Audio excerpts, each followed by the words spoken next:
గారు ఇట్లా చేయటం ఏంటని అడగలేదు. మేమే ముగ్గురు ఉన్నప్పుడు ఏం సార్ మీరు పక్క పోండి అంటే ఏంటంటే ఏళ్ళు చూపిస్తున్నాయి మా అమ్మకి అప్పుడు నేను ఏం సార్ ఇట్లా అంటున్నారు మీ తెలియదు పోండి పక్క పోండి మరి 3 గంటలు ఉన్నాడు మా ఊర్లో అని ఇంకా మేము అన్నాం ఇంకేం చేస్తాం ఆయన పెద్ద పదవులు వాళ్ళకి అన్నీ ఉండి మేమేం మాట్లాడగలుగుతాం ఆడవాళ్ళం మేము అప్పటికి మాట్లాడుతూనే ఉన్నాం ఏళ్ళెట్ట చూపిస్తండి మీరు చూపించండిగా అదే జరిగింది ఇంకా మీరమ్మా ఎట్లా ఉంది ఇప్పుడు పరిస్థితి ఎట్లా ఉంది అసలు? ఆయనే దౌర్జన్యం చేసి మా మీద ఎగబడేటట్టు ఉన్నాడు.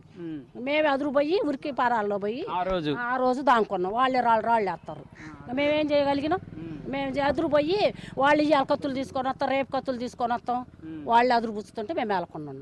మీకు కూడా ఫోన్లు వస్తున్నాయి ఊర్లోకి? మాకు కూడా వస్తూనే ఉన్నాయి. వాళ్ళు చేసే పనే మాకేమున్నాయి? ఫోన్లు చేసి మీ ఇవాళ వస్తాం మీరు మేము బడవటానికి వస్తాము, రాళ్ళు వేస్తాము, ఆ ఊరు వాళ్ళు వస్తాము, ఈ ఊరు వాళ్ళు వస్తాము అని చెబుతారు. పాలవాగిట్లు ధ్వంసం చేస్తాము, ఆడవాళ్ళ మగవాళ్ళని గుంజేస్తాము అని మామూలు దౌర్జన్యం చేయటంలా. ఎస్ఐయే దౌర్జన్యం చేసి మా బైకులు బయగలేయటం, ఆడ మా మీద కర్ర చూపించటం, మా బైకులు ఇంటికాడ బైకులే తీసి ఇసిరిసిరి నూకిండు. మరి ఆ ఎస్ఐ మరి ఏం మనిషో ఏమో మరి ఆ రోజే మేము అదురు పోయి లోపల పోయినాం. ఇంకా జరిగేదేం లేదు. ఇంకా దాడి చేసింది ఆయనండి. ముందు ఫస్ట్ కారులో కర్రలు రాళ్ళు వేసుకొచ్చింది తను. ఒకసారి ఏజెంట్ అయినప్పుడు ఒకసారి వచ్చి చెక్ చేసుకొని వెళ్ళిపోవాలి, కరెక్ట్ అది. అలాంటిది రెండోసారి వచ్చి మళ్ళీ మూడోసారి గొడవ చెయ్యాలనే ఉద్దేశంతో తను కారులో కర్రలు రాడ్లు మరి కత్తులు అన్నీ వేసుకొని వచ్చి ఆ పని చేసి వెళ్ళారు. అసలు బూత్లోకి పోయి చెక్ చేసుకొని రావాల్సిన ఆయన బూత్లో పగలగొట్టేటప్పుడు ఎస్ఐ గారు బయటే ఉన్నారు. ఏజెంట్లు ఇద్దరు గొల్లమారి శ్రీనివాసరెడ్డి దగ్గరుండి పగలగొట్టించాడు దాన్ని.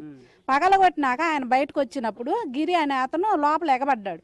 ఆ కచ్చ లోపల ఆ కచ్చ బయటకు తీసుకొచ్చి ఆయన పగలగొట్టారు.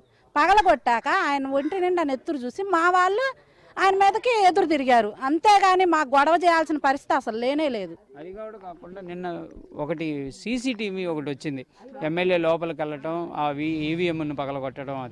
అది ఆ రోజు ఆయన రావటం కూడా అగ్రెసివ్గా వచ్చారా లేకపోతే కూల్గా ఓన్లీ ఒక అభ్యర్థిలాగా వచ్చారా ఎట్లా? ఫస్ట్ 2 times కూల్గానే వచ్చారండి. థర్డ్ టైం ఏం జరిగింది, ఫస్ట్ బూత్లోకి వెళ్ళారు. అక్కడికి వెళ్ళాక అక్కడ పగలగొట్టడానికి కుదరలా. తర్వాత సెకండ్ బూత్లోకి వెళ్ళారు. బూత్లోకి వెళ్ళాక అక్కడ ఒక మనిషే ఉండేసరికి వాళ్ళ ఏజెంట్ని దగ్గర పెట్టించుకొని పగలగొట్టారు. పగలగొట్టి ఇంక బయటకు వచ్చేసి వాళ్ళకి సైకిల్ చేసేసరికి ఈ తురకా కిషోర్ అనేవాడు, ఇంకొకళ్ళు డ్రైవరు మొత్తం కలిసి ఆ పని చేశారు. ప్రధానంగా ఇప్పుడు భయభ్రాంతులు గురవటం కానీ ఇవన్నీ ఇప్పుడు అసలు మీరేం కోరుతున్నారు? ఎమ్మెల్యే కూడా బెదిరిస్తున్నారు అంటున్నారు కదా, మీరు గ్రామస్తులు ఏం అనుకోరు? మా గ్రామానికి రక్షణ కావాలండి. మా మగాళ్ళని ఏది లేకపోయినా కేసుల్లో ఇరికిస్తున్నారు. ఒక్కళ్ళంటే ఒక్కళ్ళు కూడా భయపడకుండా ఊళ్ళో గ్రామంలో ఒక్కళ్ళు లేరు. మగాళ్ళు ఉండటానికే భయపడుతున్నారు, ఏం చేస్తారా అని.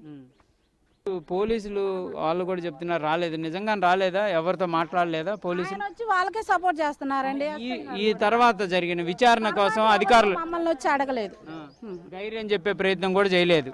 అంటే ఊళ్ళో సెక్యూరిటీకి అయితే పంపించారు 20 మందిని, ఊళ్ళోనే ఉంటున్నారు.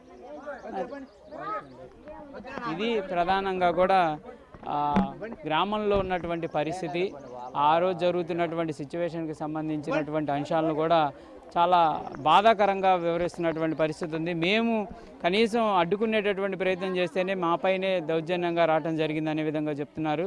దాంతోపాటు ఆ రోజు ఎన్నికలు పూర్తయిన తర్వాత నుంచి కూడా గ్రామంలో ప్రతి ఒక్కరు కూడా భయభ్రాంతులకి గురి చేస్తున్నటువంటి పరిస్థితి ఉంది.